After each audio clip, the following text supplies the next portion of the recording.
And good evening, bar rats. It is Friday. You guys have made it not only to the end of this week, but you have made it to the end of the month of February. So congratulations to all of you. And I welcome you into another episode of Rickcast. And I am thankful that you guys are hanging out with me on this beautiful Friday evening. I hope everybody had a wonderful Friday afternoon. And now you're off to the weekend, but not before we talk about some stuff and then let you on your way. I got three hot takes. Actually, I'm sorry. This is the way to say it. Three hot takes for you. Then we're going to talk about the White House Smackdown between Zelensky, Trump, and Vance. Skype is shutting down. This was a trending story today, so we're going to talk about the trending story. Thomas Crooks, the guy that tried to kill Trump in Pennsylvania. There's an update on him. And then Kathleen Kennedy is in the hot take. But because Magdalene Rose wants to torture me, we're going to talk about the Baldwin show. And it's actually kind of funny. The first episodes are out, and they're not very well received. So we're going to talk about that, and then I will release you, and you will all be on your way. But do me a favor, no matter how many people are here, it could be 400 or it could be 12. Do me a favor, like, subscribe, share, hit that notification bell. Do all the fun things to help the show continue to grow. Take the link, paste it wherever you can to get more people in here. If you're on the X machine, retweet it for a larger sample size. And we'll have some fun on this Friday evening before I let you on your way. Let's get to our hot takes, ladies and gentlemen. I got three of them for you. And let's see. I want to make sure I set this up correctly. That's not set up correctly. What was that supposed to be? There it is. Yes. Yep. Let's get to the most egregious. Nothing happened. Nothing happened, despite the fact that the conservative grifting class did everything they could to try and run cover for Pam Bondi. She takes the L. The L. That's you, Pam Bondi, with your strongly worded letter that you were going to get stuff by 8 a.m. from the FBI field office. Nope, you didn't. And now you look like a tool. And now all the conservative grifters who sold out their integrity for a binder. Yeah, I'm talking about Chernovic. I'm talking about DC Drano. I'm talking about Libs of TikTok. I'm talking about, I forgot her name, but, she used to be on One American News Network. All y'all sold out. And the sad thing is, it's not even like the Tim Cass and those guys. Tim Cass was running some pretty hard cover last night. Those are his buddies. I get it. But the idea, yeah, like Steph, the caliber of people in this team is amazing. You guys are on my team. You're my crew. The intellect on this crew is just amazing. But it's not Tim Cast. It's not that A tier, S tier of influencers. I expect them to protect their own. I do. It's just part of the club. I actually have no problem with it. And in a way, if you don't do it, it is what it is. Thank you, David Albee, for your comment on Rumble. Keep up the great work. Thank you. Thank you for joining us here on Rumble. And, give us a like and hang out with us some more and leave some more comments for me. It's the A and B tier because the tier list, it's S tier, A tier, B tier. It's the guys who are just underneath the top tier. Those two groups that are running hard cover for these guys because they want to get invited into the party. They're so concerned about moving up the chain. They want to get on those shows. Now, would I like to be on Timcast? I would love to be on Timcast. That would be so much fun. That Pop Culture Crisis, I make no secret of it. I would love to be on those shows. I'd love to be on Quartercast. Those would all be a lot of fun for me. But I'm not going to kiss booty to get there. They're either going to like me for my opinions or they're never going to invite me. I am not going to suck up to anybody because it's not worth integrity or any, your actual pride at the end of the day. Because most of the time you kiss their booty and they're just like, yeah, thanks, bye. So it's the S tier. And I don't want to start naming names because that's mean. If you're on X, you can see those lower tier influencers who are running hard cover for all these guys because they're desperate to get on their shows, or they want them to come on their shows. It is what it is. But Pam here, she's psychotic, but give Laura Loomer credit. She has absolutely nailed this thing, right? Everybody was like, oh, Laura Loomer, you're so jealous you didn't go to the White House. She's like, I didn't want the stupid binder, but I wanted the list. And she, say what you will about Laura, she does speak for a pretty, the hardcore MAGAs. She is the representative of that group. Like her or don't like her, I'm on neutral to not like, because she's more of a negative than a positive. But when it comes to the reporting stuff, she's usually pretty right on. She's just so psychotic that she'll, handcuff herself to a doorknob for a day just to see what happens. See, like, I don't mind. And so forth. So it is what it is in that regard. But Pam, there are people that are calling for Pam Bondi to resign. I actually don't disagree with them. And here's my reasoning. She put her foot down and they balked at her. Now she is essentially neutered for the next 4 years. This was her big power play, and the Southern District of New York pretty much gave her the old Italian knee and just went on their way. Where's Kash Patel? Where is all these people? Where are all these rock star influence, this rock star cabinet that we were bragging about on Friday? They've all just kind of disappeared into the ether, man. She's out there on her own. She is on her own. And if she's smart, she would, fall on her sword and retire and just resign, because this is an absolute embarrassment. Now, people are like, well, she could come out with this and she could come out with that. Yeah, sure. She could. Is she going to? No, because Friday, 8 a.m. Eastern time came and went, and it was dead silence. She's given up. She has submitted. What she should have done is she should have taken everybody was like, take the internal affairs. Get the best U.S. Marshals you can find, go to New York, lock down the building, take Elon Musk's team of, genius autistic tech guys and run through the building and get it done. So this idea is just nonsense. And she's an embarrassment. And this is why I didn't want Pam Bondi. This is why I told y'all Pam Bondi was a terrible pick for the Attorney General. Oh, Pam Bondi's great. I had some people tell me from Florida she was fine, and I respect their opinion. I'm not trying to down them. They had more experience with it. But from what I saw, no, she's not good. She folds like a cheap suit, and y'all thirsty bros were too busy, gaga over an almost 60-year-old woman to realize that her track record was not going to be something that you were going to be proud of when she was Attorney General. But hey, Trump has a type, and that's what happens as we're going on. Moving on, ladies and gentlemen, Pope update, not doing well. And I'm just trying to give you a basic update. This is not a death clock. This is just a basic medical update. Pope Francis has been put on ventilation after bronchial spasm. Essentially, this is not good news. They're trying to ventilate him. They are essentially one step away from incubation. That's what people who are experts or supposed experts on Twitter and others have been. And that's kind of the common consensus, is that they are trying to keep him on ventilation because the next step is incubation. And once we go incubation with an 88-year-old with 1.5 lungs, I don't think we're going back from that. So Pope Francis suffered an episode of bronchospasm, a tightening of the mucus in his lungs on Friday. This caused him to vomit, some of which he inhaled, the Holy See press office announced in a statement. Please continue to pray for the Pope. This episode caused a quote-unquote sudden worsening of his respiratory condition, and then continuing, the Holy Father was promptly subjected to a bronchial aspiration to clear out the airway and was put on non-invasive medical ventilation, which improved his oxygen levels. So the idea is that his lungs are fighting. He's on antibiotics. He's on all these things. He's shown some improvement, but his lungs are going to be going through a lot of things right now.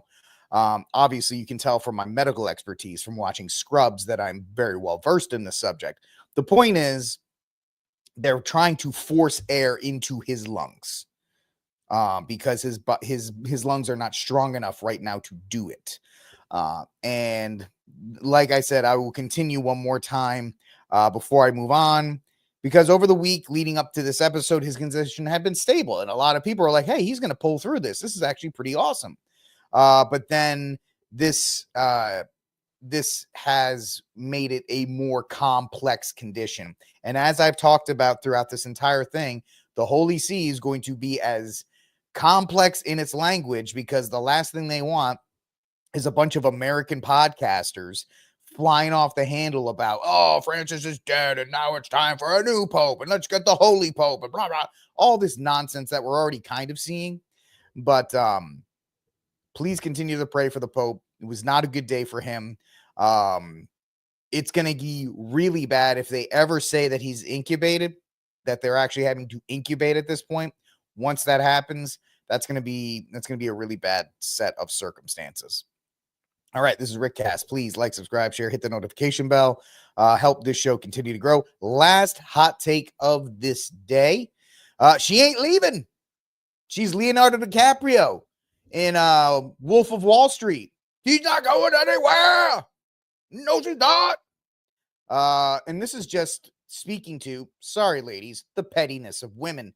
Maybe it's not even the pettiness of women. It's just her ego, because she wanted to have like a flowery retirement. I think the way people were trying to set it up, DW Pro, he's a great YouTube channel, Midnight's Edge, they've all gone over this. So this is where I'm basing my information on. It sounded like she was going to announce in April, because they had this like Star Wars celebration. They talk about all these films, and she was going to step back from the head of Lucasfilm and just produce these movies on her way out. And this would allow her to do a nice flowery retirement tour where she can control the narrative. And so, oh, she's one of the greatest producers of all time. Oh, she's so great. She did this with Star Wars, blah, blah, blah, blah, blah. However, once it dropped and said, hey, she's leaving, everybody, the narrative was not set. See, what the way they all do these things is they would have paid the trades to write up these flowery send-offs that would have just been amazing and touted her legacy. Once this dropped, those pieces, that narrative was not set. So everybody was like, I guess we have to kind of report the fact that people are cheering for her leaving, which obviously made this woman upset. And she's like, I'm not going anywhere. I'm not going anywhere. I'm staying. Okay. So I will never retire from movies. I will die making movies. Well, you're killing the movie industry, so good for that. She's producing several upcoming Star Wars projects. She has stated she's started talks with Disney about a succession plan and could be a year before the decision is announced, and will stay at Lucasfilm to quote unquote assist whoever takes over. So never mind the pettiness of Hollywood types who never want to leave, and she's not going anywhere because somebody dropped that. They didn't, if they had not said a word, she probably would have left in the pre-stage thing. She actually might leave in February of the following year just to make sure that person who made that report isn't correct, because that's the pettiness of that move, to kind of kill that person's credibility. So Kathleen Kennedy making friends everywhere. Great for her. All right, ladies and gentlemen, moving on. Let's get to our first story of the day. I call it the perfect distraction to the Epstein list. Because the Epstein list was an absolute loser loss for the Trump administration. And ironically enough, little Zelensky rolls into town from the Ukraine to meet with the president. And let's just say things went awry. So from Ground News, I'll give you just a summary. I'm sure you've seen stuff all day, but Zelensky leaves. He's actually booted out of the White House without signing mineral rights deal after a combative meeting with Trump. Ukraine President Volodymyr Zelensky left the White House without signing a critical mineral deal that President Donald Trump demanded as a condition for future support of Ukraine. Also, Rubio had this deal done. That's why Zelensky was there, because this whole thing had been worked out, prearranged, and then Zelensky went in and threw a fit in the White House. You'll see it in a moment. Trump berated Zelensky in the Oval Office. Now, this says it's center, but this is more of a left-leaning opinion because Zelensky tried to play the power move because he's been dealing with like sleepy Joe Biden and all these other idiots for 4 or 5 years. So he thought he could overtalk his way out of this, except the fact that he was on the opponent's turf in an area where you had Trump and you had J.D. Vance ready to push back. So he may have berated Zelensky, but Zelensky wasn't exactly an innocent victim here. He accused him of being disrespectful, and he was, and gambling with millions of lives during the discussion about the conflict with Russia. Let's be real. The continued fighting by Zelensky and the continued wanting of, a war, and my feeling is the reason why he wants the war to continue is simple, because as soon as the war ends, Zelensky's getting his head chopped off, for lack of a better term.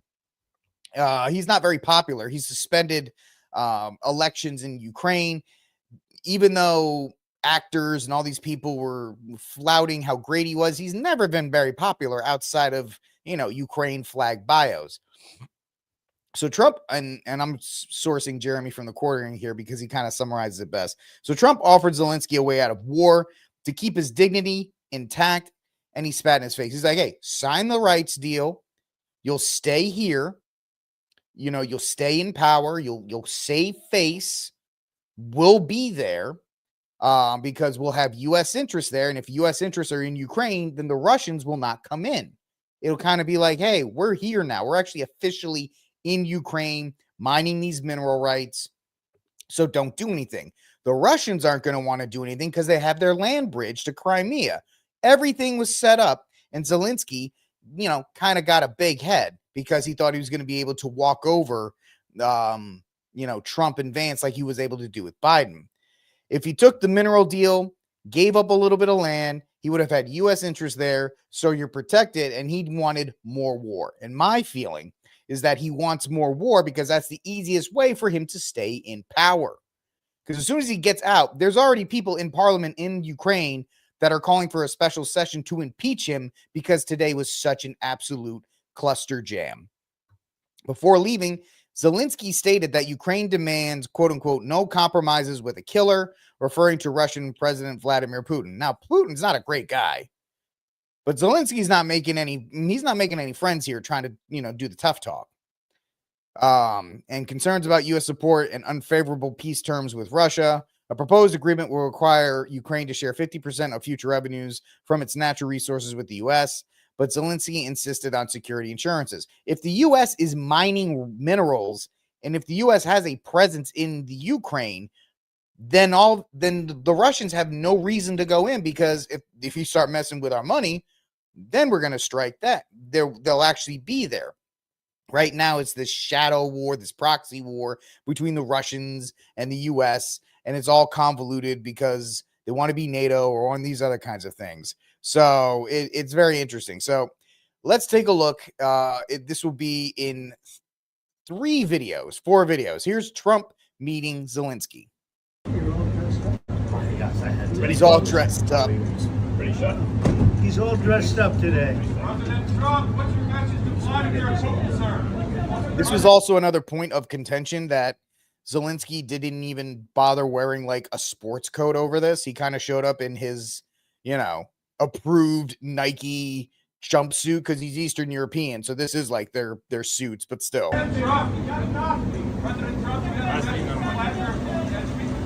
Now, as a shorter person myself, about 5'6.5", you have to understand your optics in these situations. Taller people are always going to be looked at as wiser, more intelligent, whatever the case may be. It's in our nature to look at taller people. It's one of the jokes about George Washington. He was elected because he was the tallest man in the room, besides all these other things. There's a great quote from the John Adams miniseries, from the HBO miniseries. And after they elected Washington to lead the Continental Army, Franklin goes, he's the tallest guy in the room. He's going to get elected to lead something, just because that's our nature, is to look to taller people for whatever reason, conquering instinct, whatever the case may be. If you are the shorter of the two, any kind of aggression that you try to project will be looked at as like, oh, look at the little guy being all upset. It comes off more as a temper tantrum than looking tough. You have to be much smarter, much more charismatic, a charmer. You have to be able to take aggression from the opposing side in a strong manner, but not in a way that makes you look like you're having a temper tantrum. And the problem is, he didn't. So you'll see that as we go on. So that's the first one. Obviously, Zelensky's like my height. So you're going to look bad anyway, unless you know how to, work your strengths. And looking tough next to a 6'3" guy is not a strength. Trust me. That's something I learned over the years. You gotta be a lot smarter than your competition. All right. So then they got into the White House. There's like a 40-minute video of this. We're not going to watch. We're just going to watch one of the exchanges just so you can get a feel of what happened today. It's going to end the destruction of your country. Yes, but if you... It is very interesting, and I'll start it again, how Vance took the lead, how Trump allowed Vance to be the hatchet man here. Trump sits there, as body language experts would say, ready to jump in, but he's more than happy to let Vance off the leash and let him do the attacking, because it allows Trump to sit back and kind of see, or anybody in the situation, it could be Trump, it could be whatever your leader is of your group, can sit back, observe the situation, and if things start to go awry, then it would be, you can jump in and kind of redirect. Steph, I don't think he was set up as more as he did not play his cards right. He didn't play his cards right. There's a way, even if they do attack you, if you're smart enough and you're charismatic enough and you don't act like a petulant child, you can easily work these people. It's sales. Everything in life is sales. If you ever did a sales job, it teaches you a lot about how to deal with conflict, how to deal with people who are just not going to move on an issue. And when you are supposedly getting attacked from all sides, what you do is you kind of just take it in stride, smile, let them do what they have to do, and then try to redirect some points in your favor. You're not going to win, A, being the smallest man in the room, B, trying to go head to head with two people in the situation with zero backup. That's pride that's getting Zelensky at this point. MDD229 on Rumble says Zelensky acts just like Putin, just on a smaller scale. Is that a short joke? That's funny. So let's take a look. I'm talking about the kind of diplomacy that's going to end the destruction of your country. One more thing. Steph says they're playing for an audience. I would argue back, everybody in politics is playing for an audience. Yes, but if you are Mr. not President, strong... Mr. President, with respect, I think it's disrespectful for you to come to the Oval Office and try to litigate this in front of the American media. Right now, you guys are going around and forcing conscripts to the front lines because you have manpower problems. You should be thanking the President for trying to bring an end to this conflict. Have you ever been to Ukraine that you... See, the way he's trying to talk over these things, the simple way, you're forcing conscripts. Yes, Mr. Vice President. That's because the Ukrainian people feel that we are in a desperate place, right? There's ways you can maneuver through this. But see, Zelensky's not a politician. He's an actor that was put in this role, and he doesn't have any idea how to respond to these things when you're actually being forced to answer for the things that you've done. Say what problems we have. I have been to... Come once. I've actually watched and seen the stories, and I know what happens is you bring them on a propaganda tour, Mr. President. Do you disagree that you've had problems bringing people into your military? We have problems. And do you think that it's respectful to come to the Oval Office of the United States of America? Let him speak, Zelensky. I'm trying to help you, buddy. As a fellow short king, I actually am the short emperor of all the short kings, but as a fellow short man, trying to argue over him, especially when you're in his home territory, it's not a good look. America and attack the administration that is trying to prevent the destruction of your country. A lot of questions. Let's start from the beginning. Sure. First of all, during the war, everybody has problems. even you, but you have nice ocean and don't feel now, but you will feel it in the future. God bless. You don't know that. God bless. You don't God know. Now, that's just a weird thing to say if you're Zelensky. Why are you trying to put the onus? You're going to feel it in the future.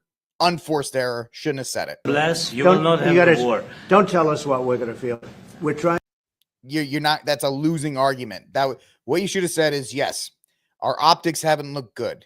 We have had to conscript people, but that just shows our desperate state, and that's why we're here to try and work something out.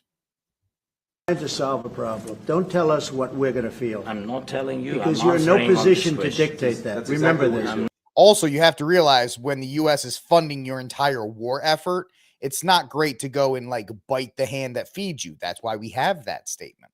You're in no position to dictate what we're going to feel. We're going to feel very you will good. Feel influence. We're going to feel.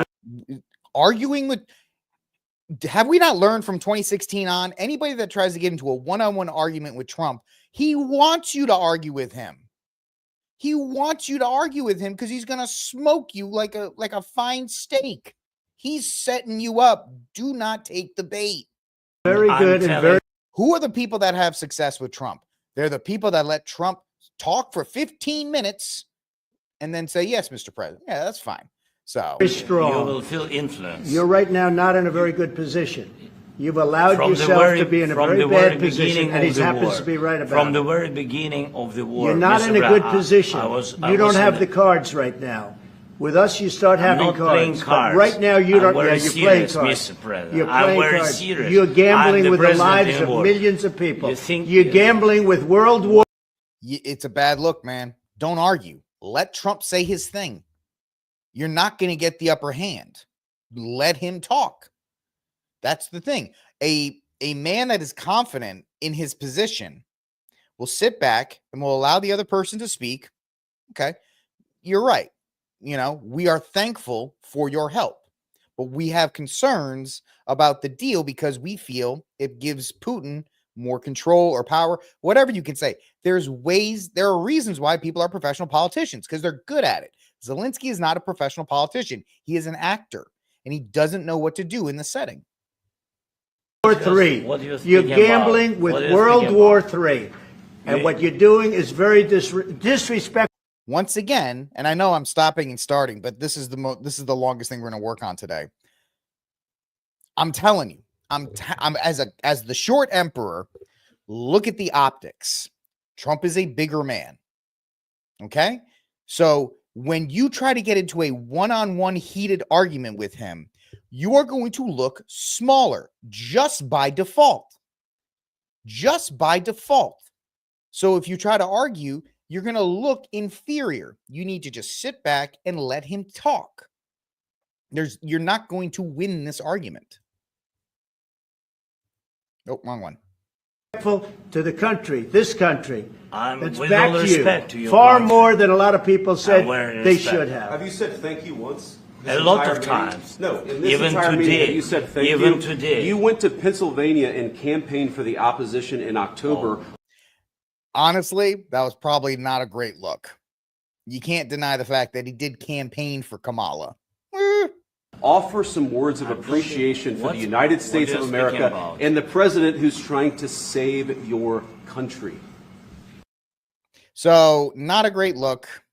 The back and forth, it gets more it's just an unforced error by Zelensky. We talked about unforced errors by the Trump administration yesterday. There was. This was an unforced error today.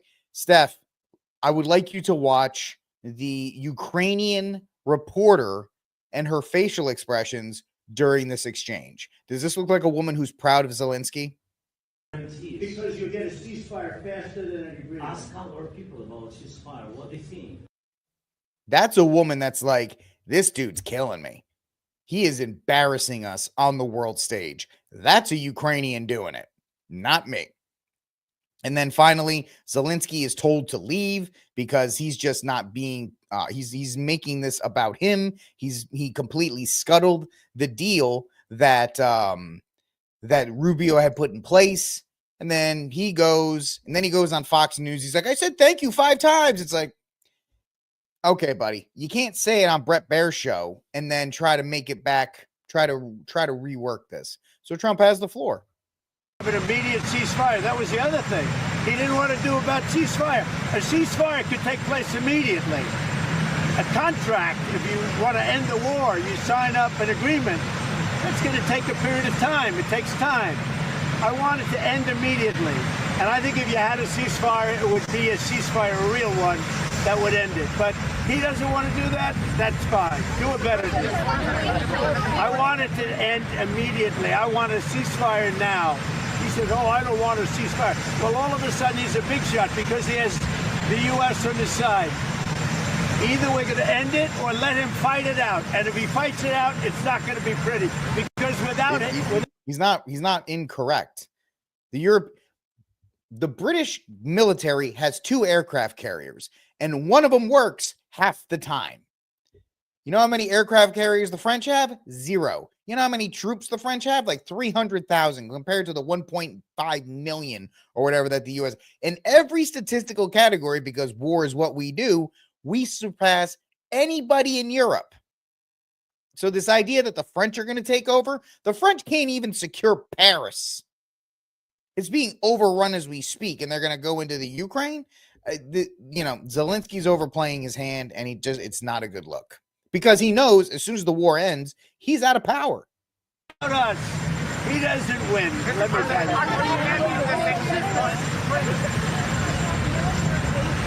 It doesn't matter what I'm considering. I'm just telling you. You saw what I saw today. That was not a man that wanted to make peace. And I'm only interested if he wants to end the bloodshed. Thank you very much. And so Zelensky says, I'm not going back even if I had the chance. He's just acting. He's a man who is not in a good position, and he is acting in a way that is not very helpful to his cause. It's that simple. And that's my thing. He was installed under the previous regime. He has vested interest in staying in power as a wartime president. And right now, it doesn't look good for him. And this does not help. Trump's going to be there for 4 years. They already cut off, I think, supplies to the electric grid or something like that. Sorry, I got to look this up. Yep, real time lookup. Maybe someday when we have I can have a producer to look this stuff up real time. Ukraine electric. Let's see. All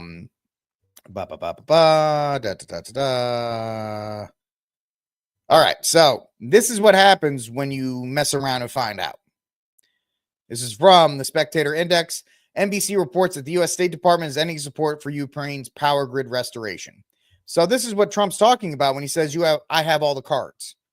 They don't even have the money and the ability to restore their own power grid. So he's like, all right, you want to play around? No more money for the power grid. Done. And that's Zelensky's fault. That's Zelensky's fault. Not trying to be a pro-homer here with Trump. I'm just observing the situation. He went in thinking he was going to try and bull rush Trump. Has he ever heard of the guy?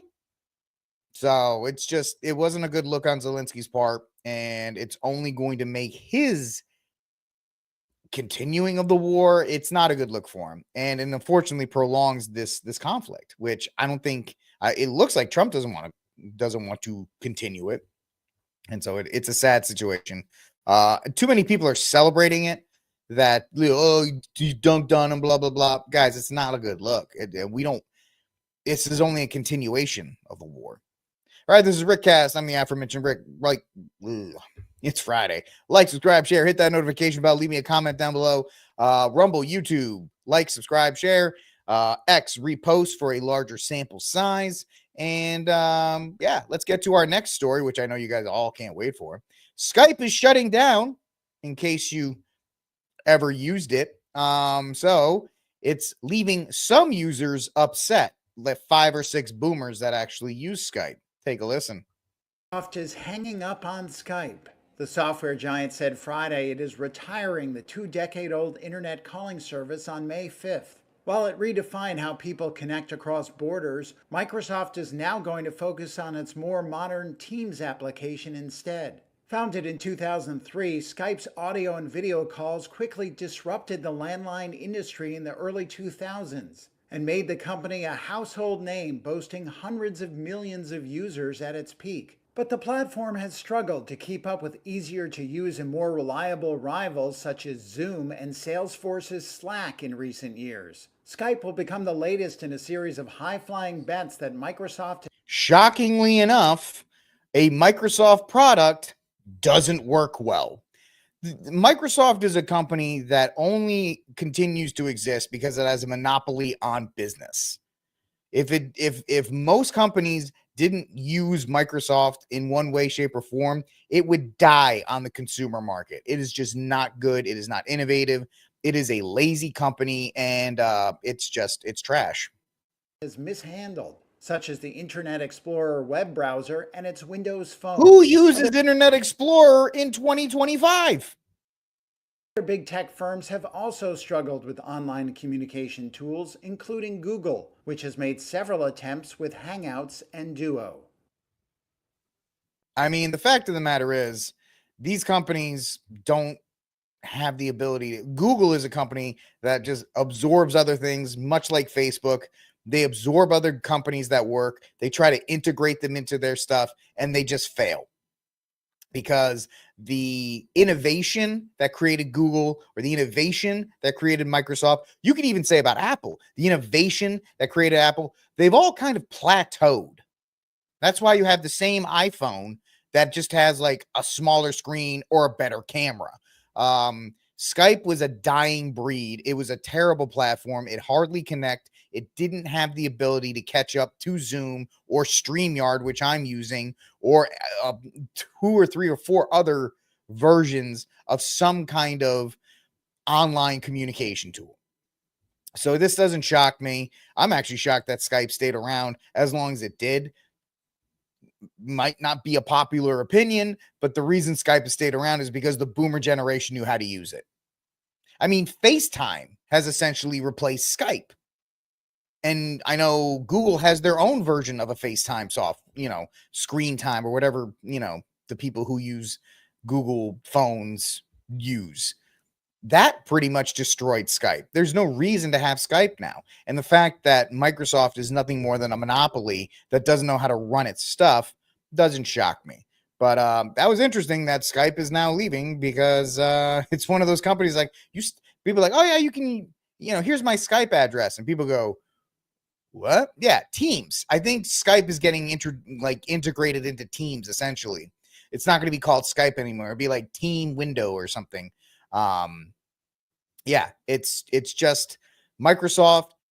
Microsoft is in bed with the federal government, and that's the only reason it exists. Kind of like how Amazon makes its money with its cloud service. Excuse me. Big tech exists because of the government. And this is not an Alex Jones thing. If you look at their sources, we saw with that defense contract. All these major companies make their money with defense contracts or using their software to house government stuff. And so they don't have to make Skype work. They don't have to make Teams function. Yeah, exactly. Every form of government, Brian, you're right. Every layer of government uses Windows. And for a long time, education used Windows. Now they're using like Google laptops and all this other kind of stuff. But the innovation that quote unquote Microsoft brought is probably 25 years old. I mean, hell, what did they peak at? XP? Windows 2000? That was their highlight, and then it's just been all downhill ever since. So yeah, there you go. All right, this is Rickcast. I am Rick. Like, subscribe, share, hit the notification bell for all the fun stuff. Moving on.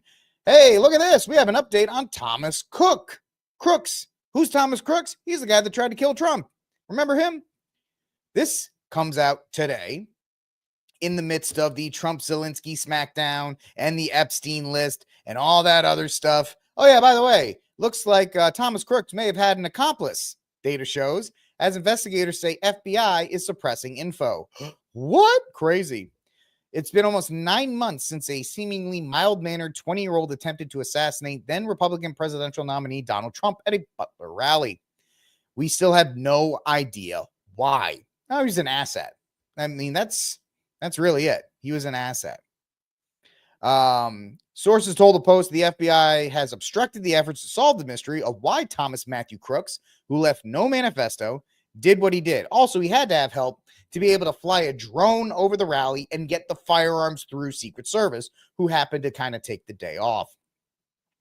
And it's left local law enforcement, as well as Crooks' former friends, classmates, and teachers frustrated.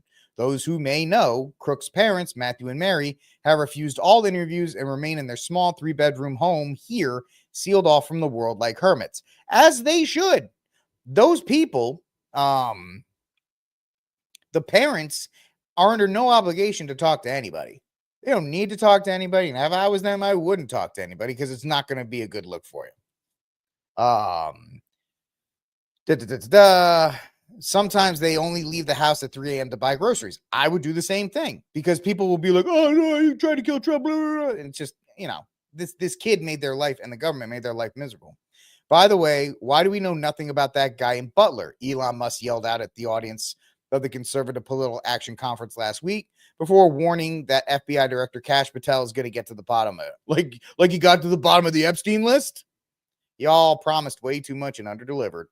A veteran private investigator from Erie, Pennsylvania, who's hired shortly after the fateful day to look into Crooks by a private client, told the Post he believes a criminal network was operating with him at the time of the assassination attempt and is still in existence and still wants to kill President Trump. Okay, water is wet.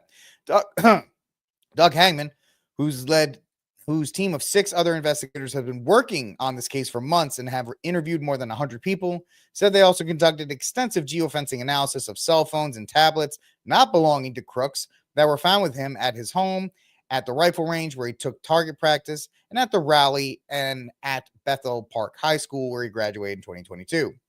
We don't think he acted alone, Hangman told the Post.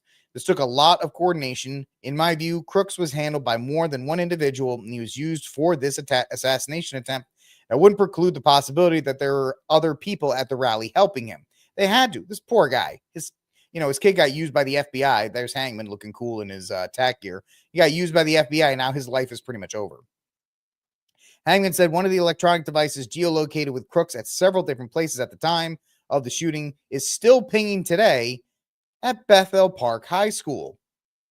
Crooks, perched on a rooftop 130 yards away, opened fire onto the main target in Butler minutes after Trump mounted to warm up the crowd.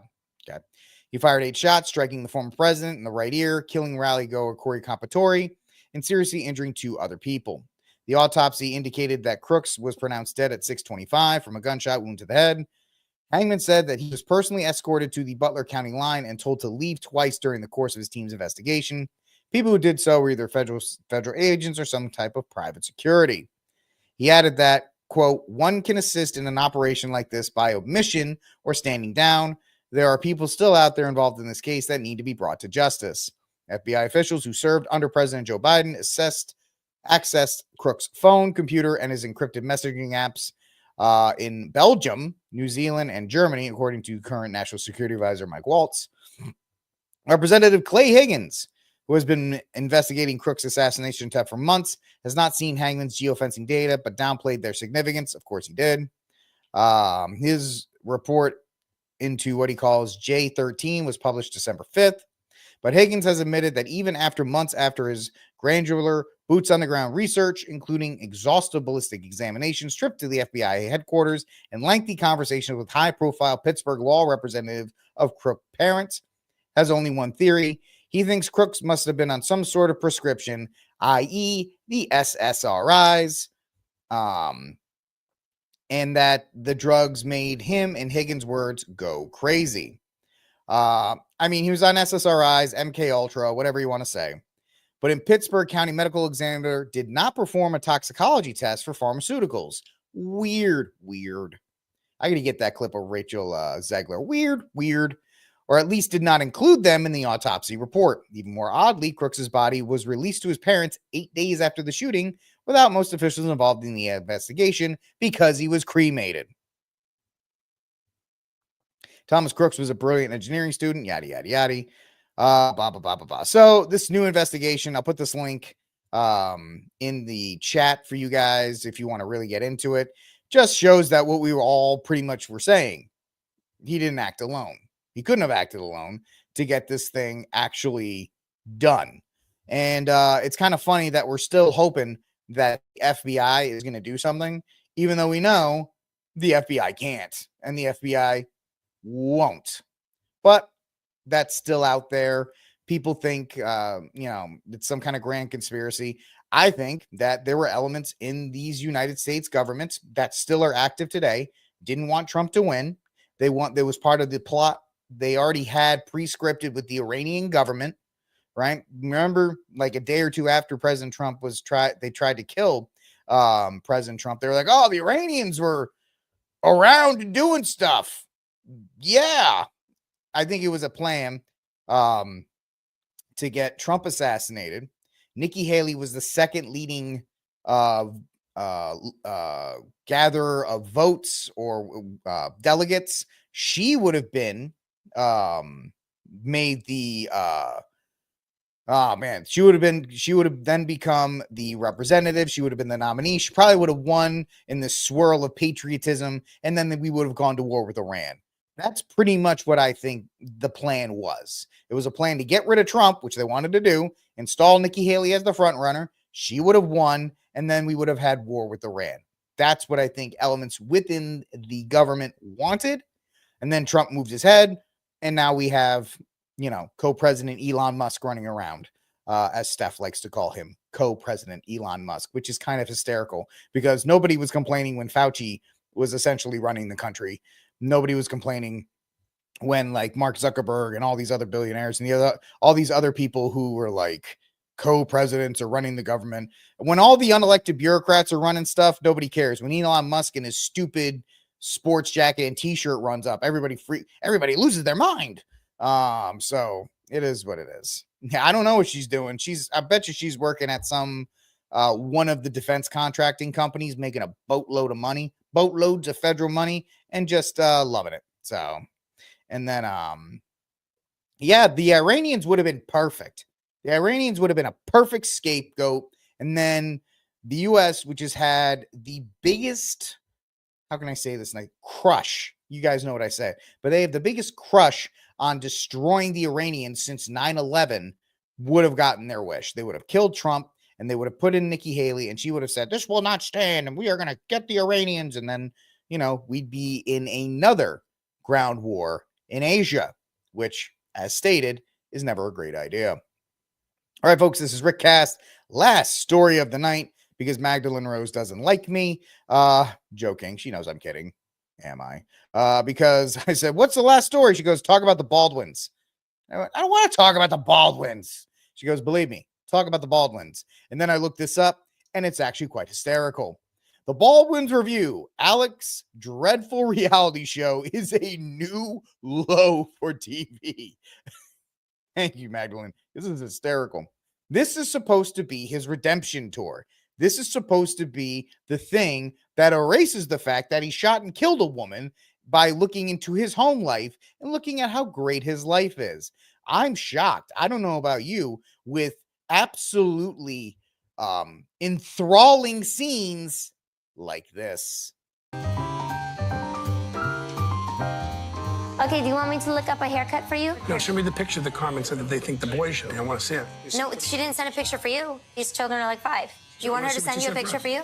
Yes, I actually do. Okay, I'm calling her and telling her. Yeah. I wonder why I'm here, aren't I? Okay. Daddy feels left out that you didn't send a haircut for him. You get the same one as Romeo. I love you. Bye. The same, but Carmen, this kid's 5 years old. Send an age-appropriate picture of him, okay? Wait, I think Carmen may have texted. Yeah. Folks, Lent's coming up next week. This is a penance. Bozo. Okay, she says you should look like this. No, okay, get out of here. 1989. Stop, really? That's from Red October. How old was I in 89? 5? You were 5 years old. Your parents left you with a babysitter, and they went to go see the movie. That's gross. I love her. She's amazing.